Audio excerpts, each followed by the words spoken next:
Boker Tov, everyone, or really, because I don't know when you're going to watch this, uh, Yom Tov, a good day. Now, in Jewish tradition, we generally use the word Yom Tov as a generalization for a holiday or a holy day or commemorative day. However, I'm going to use it in the English sense. Yom Tov, have a good day, right?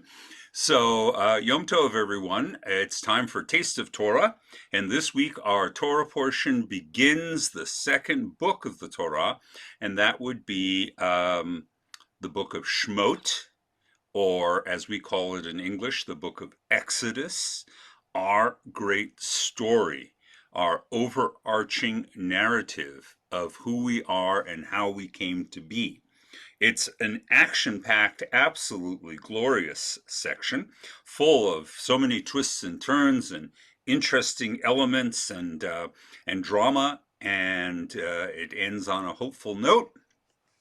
So I'm just going to review it for you for a moment, and then I'll make a contemporary allusion, and then we'll get into the deeper part of it. So Shemot means names, and that's because this portion begins with a list of the names of all the Israelites, that is, all of the children of Israel or Jacob, and their grandchildren and their extended families who came down into the land of Egypt at the invitation of Joseph and Pharaoh. I think the number that people count is 71 are the total numbers of name listed. It starts out very positively. The people settle in the land of Goshen. They thrive, they multiply, they prosper, and everything's going very well until and it's one of those catchy phrases, a new Pharaoh who arose in Egypt who knew not Joseph. And which reminds us of the dangers of losing our historical memory. It's a danger to the pharaohs of the world, but it's even more of a danger to the people who have a long history and a well-established presence in a culture. If we forget their history, we can start perceiving them as aliens and threats, even though they may have roots with us for many generations. So that's a first thing to think about. So what goes on? Very quickly, in a matter of verses, we are told that Pharaoh becomes a little paranoid. He becomes convinced that the Israelites are so numerous that they could constitute a threat to the internal security of Egypt, and therefore he conspires with his fellow uh, officials, but also seemingly with the Egyptian people to subjugate the Israelites in order to ensure that they will not be a threat. Whether they're a real threat or not is not clear to us at all, but nonetheless, we are told, again, within a verse or two, that they are enslaved, that taskmasters are set over them, and that they experience bitter bondage. And this unfolds very rapidly, reminding us that political conditions can change sometimes in a very short period of time. And Jews, if we know our history well, know that this can flip around, has flipped around in any number of countries, in Islamic countries, in Poland, Germany, of course, places like that. So it makes us a vigilant people. We're very conscious of the political trends that are going on around us all the time. So what happens next? Well, it turns out that the Pharaoh decides to try and do some crude population control. It would maybe make us think, for example, of the one-child policy in China, but it boomerangs on him. It turns out not only are the Israelite women very fertile, but also that there arises a resistance movement among the Egyptians, specifically with the Egyptian midwives, who ultimately decide not to engage in Pharaoh's genocidal, semi-genocidal campaign to kill all of the Israelite firstborn males. It's not necessarily the best strategy anyway. Maybe I talked about this last year. If you really want to curb a population, you want to kill the women because they can reproduce over and over again. On the other hand, it does have the short-term benefit is that you constrain the number of males who will eventually grow to military age. So there may be some logic to it, but it also is kind of stupid at the same time. But that shouldn't surprise us. Authoritarians often make stupid decisions. So, specifically, Shifra and Puah, two Egyptian handmaidens or midwives, refuse to assist in Pharaoh's crimes, and God eventually rewards them. Then we learn that the camera shifts and we end up focusing on Amram and Yochevet, or Yochevet. That is the father and mother of Moses, of the tribe of Levi. They apparently already have one son who has escaped the judgment of Pharaoh, and a daughter. And so they have a newborn child, Moses, and they attempt to hide it so that Pharaoh's decree doesn't reach their family. But at a certain point, it becomes impossible to disguise the presence of an infant in their midst. So, in the absolutely fantastic story that actually has some roots elsewhere in the ancient Near East, they put him into a basket, literally a teva or an ark, and send him floating down the Nile. Now, it's sort of turning the child over to fate, but not completely, because Yocheved sends their daughter Miriam to watch from the shore and see what happens. And then, of course, we know the great ironic twist of the story happens, that it's Pharaoh's own daughter who rescues the child, takes it into her household. And so right there in the midst of Pharaoh's evil empire, there is the seed of his own destruction planted in the form of the very young Moses. Moses goes on to grow up. He apparently learns that he is a Hebrew or an Israelite. He then goes on to take a first not feeble, he does kill two people, but a misguided attempt to respond and to resist. It forces him to flee. He flees to Midian. This turns out to be providential, and I use that word exactly the way it's meant to be. God intends this journey to happen.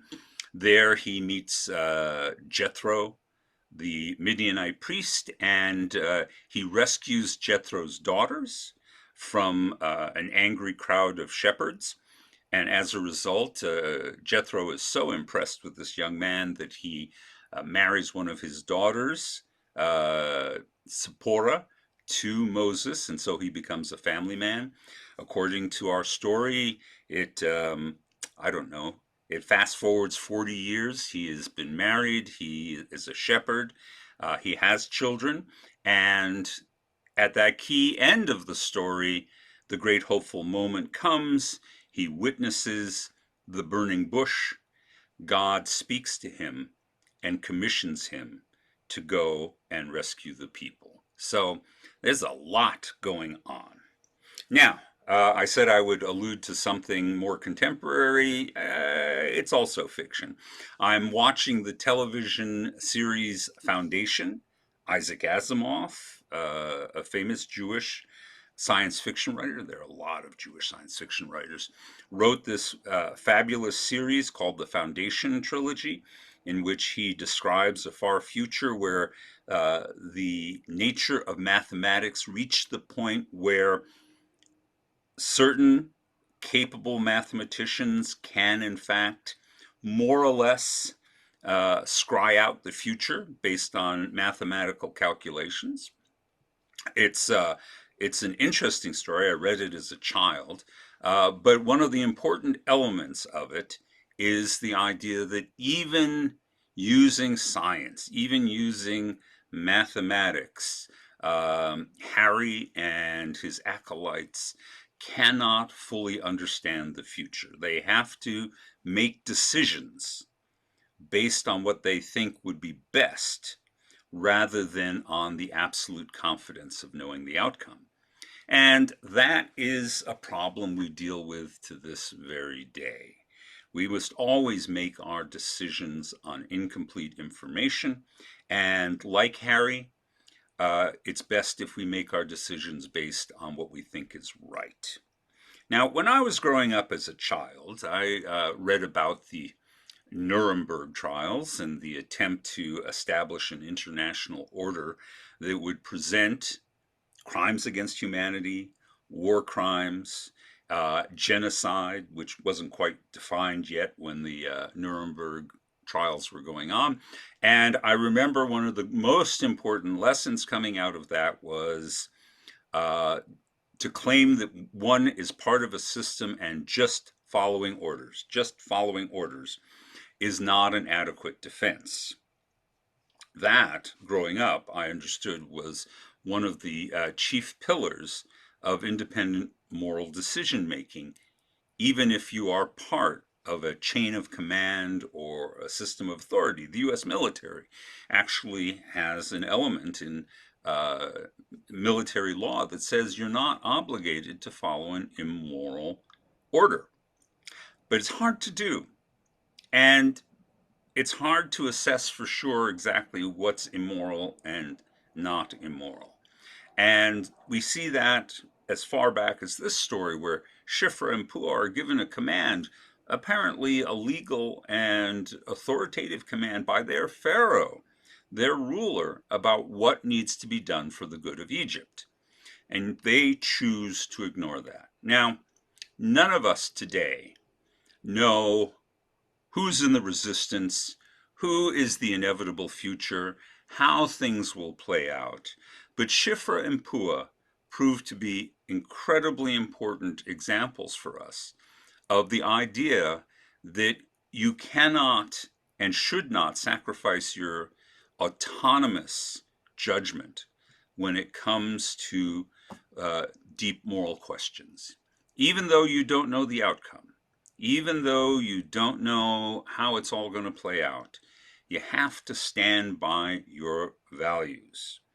Now, I would add one element that's come to our attention since the Nuremberg trials and has been repeated over and over again. There's one additional reason that we should all try and be Shifra and Puah, and that is that when a terrible crime or atrocity is committed, it seems to be almost inevitable that the people who are the people who are the hands-on parties who are guilty, the camp soldiers and their sergeants and the Einsatzgruppen officers, they're going to get punished. But the people who gave the command, the people who orders these crimes to be committed, it seems more often than not that they get away with it.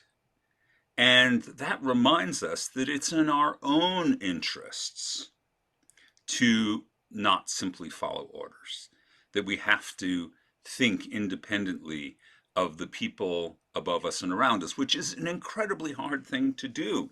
The world functions on a day-to-day basis because people follow the rules. Whether it be driving on the correct side of the street or following elementary rules of legal versus criminal behavior, these things are generally an incredible benefit, and we need to obey them. But every once in a while, even today, we are going to be confronted by moments where we are asked to acquiesce to something, to be complicit in something, to collaborate in something that in our kishkis we know is wrong. And when that happens, it's Shifra and Puah time. It's time for us to take a stand, even if it's going to have some cost for us, because in the long run, it's the right thing to do, but it also offers us protection in the future. So it's both a pragmatic and a moral thing to do, to sometimes resist the immoral order. I would add to all of that just the wonderful thought that, in fact, this pivotal moment in Israelite history, this providential moment when we are going to need some help in order to survive what's happening, is a moment for women. There are no less than 5 women who are essential to this story. There is, of course, Yocheved, Moses' mother, whose motivations are clear. There is the young Miriam, who must protect her family, a very reasonable expectation. But then there are the unexpected heroes, or heroines, if you prefer. I know it's an old-fashioned term. There's Batya, or the daughter of Pharaoh, who takes in this obviously Hebrew or Israelite child and raises that child as her own. What's her motive? The Torah doesn't tell us, but she takes it seriously and she ends up being a hero of the story. Shifra and Puah, 2 Egyptian midwives with nothing invested in the Israelites, as far as we can tell from the story, make their decision too, to resist Pharaoh's plans. So in fact, Moses could not do what he needed to do, survive as long as he needed to survive, if it had not been for the decision making of these 5 women. So women, they're absolutely essential. And even if a lot of the Torah seems rather patriarchal and androcentric, all focused on the stories of men and their actions, we cannot forget that women, often in the background, at least traditionally, are the people who make a difference. So I think that's more than enough to think about on our Torah portion this week. And I appreciate you checking in and listening. And I look forward to talking with you about the Torah portion that's going to happen around New Year's. So Yom Tov, everyone, and have a great week ahead.